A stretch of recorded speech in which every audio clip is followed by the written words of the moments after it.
Yes, well, and before that as well. I've been writing it for about 5 years. So the whole idea of 12 rules for life is what? Well, people need guidelines in their life, and what I've done is to try to write a sequence of rules that are witty and sometimes obvious as well, I suppose, but to try to go deep down inside of them and to find out why it is that we need principles to live by, and also to point out that we do in fact need principles to live by to guide us towards a meaningful and productive life, and one that helps us deal with the tragedy and malevolence of existence. Well, we'll all have to go pick that book up. Congratulations on it, making it to #1. You've been on our show quite a few times, and you are just so smart. So I think your advice is something that other people need to pick up and read through the pages. Thank you so much for also weighing in on some other topics affecting your area, Canada. You're in Toronto right now, and Justin Trudeau, he interrupts a woman at a town hall. She's asking him a question, and he didn't like one of the words that she used. Listen to this soundbite, and then we'll get your reaction. All right. So that's why we came here today to ask you to also look into the policies that religious charitable organizations have in our legislation so that it can also be changed, because maternal love is the love that's going to change the future of mankind. So we'd like you to look into we like to say peoplekind, not necessarily mankind, because it's more inclusive. There we go, exactly. And the crowd roars. Yeah. Well, it's quite the performance. I mean, I'm afraid that our Prime Minister is only capable of running his ideas on a few very narrow ideological tracks. We saw the first evidence of that when he put his cabinet together. He insisted upon making it 50% women, despite the fact that only about 22% of the elected MPs were women. And it was easier for him to do that than it was for him to screen people for the sort of competence that would actually be necessary to be cabinet members. So we've seen a fair bit of this behavior, but that was the most egregious example, I suppose. Dr. Peterson, I recall you taking some heat because you said you would refuse to use these gender-neutral pronouns. Why was that?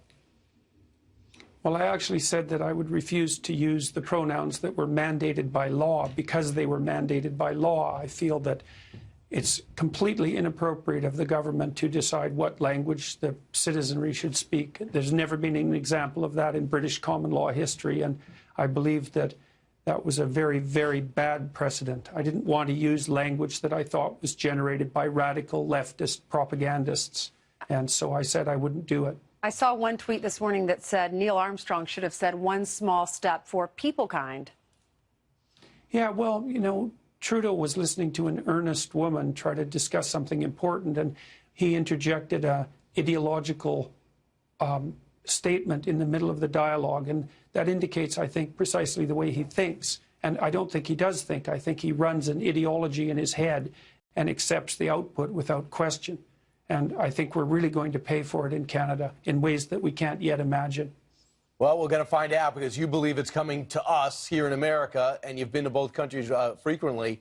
Now let's talk about something else that builds on your premise. This whole father-daughter dance that are being canceled around the country because of gender guidelines. Even Donald Trump Jr. weighed in with this quote: "The father-daughter dances inherently leave people out, not just because of transgender status, just life in general. These can be really uncomfortable, triggering events." That according to Jared Fox, New York City Department of Education. So that's their response to cancel the dance, because there's a lot of people that can't go. Is there a problem with that?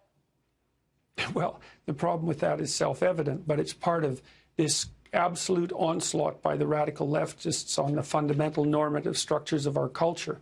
And if you're going to cancel everything that's triggering to everyone, then you're going to cancel everything altogether, because there isn't a single thing that anyone can ever say or do that isn't going to offend someone.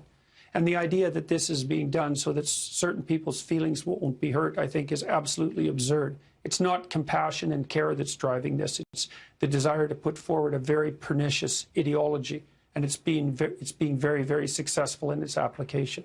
But Dr. Peterson, they say that they're doing that to make things more inclusive. Yeah, well, they say all sorts of things, and they are a very small, noisy, dangerous minority. And it's really appalling that we're bending over backwards to do their bidding without question. under the name of compassion. A lot of my friends have been posting pictures of the daddy-daughter dance recently, and I think the pictures are so cute. Are little girls going to miss out on a memory?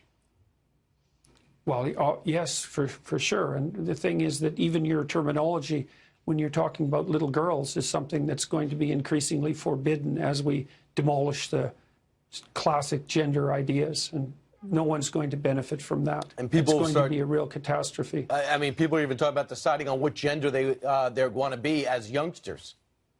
Yeah, well, that's happening all over. It's an absolute epidemic. And we've decided that children as young as 3 or 4 can now decide what gender they are and then undergo the appropriate surgical and biological alterations to bring their morphology in keeping with that. And it's a mistake of epic proportions, and we're going to pay for it in a big way. We do hear of that, but how often does that happen? It happens increasingly. Like in Britain in 2015, there were, I think, 57 kids in the gender dysphoria clinics, and last year there were 2,000. All right. He's got a great book out there, great number-wise right now. #1 in Amazon. It's called 12 Rules for Life. Dr. Jordan Peterson, thank you very much for joining us today from Canada. Thank you. Thanks very much for the invitation. Yeah, and thanks for wearing the gel.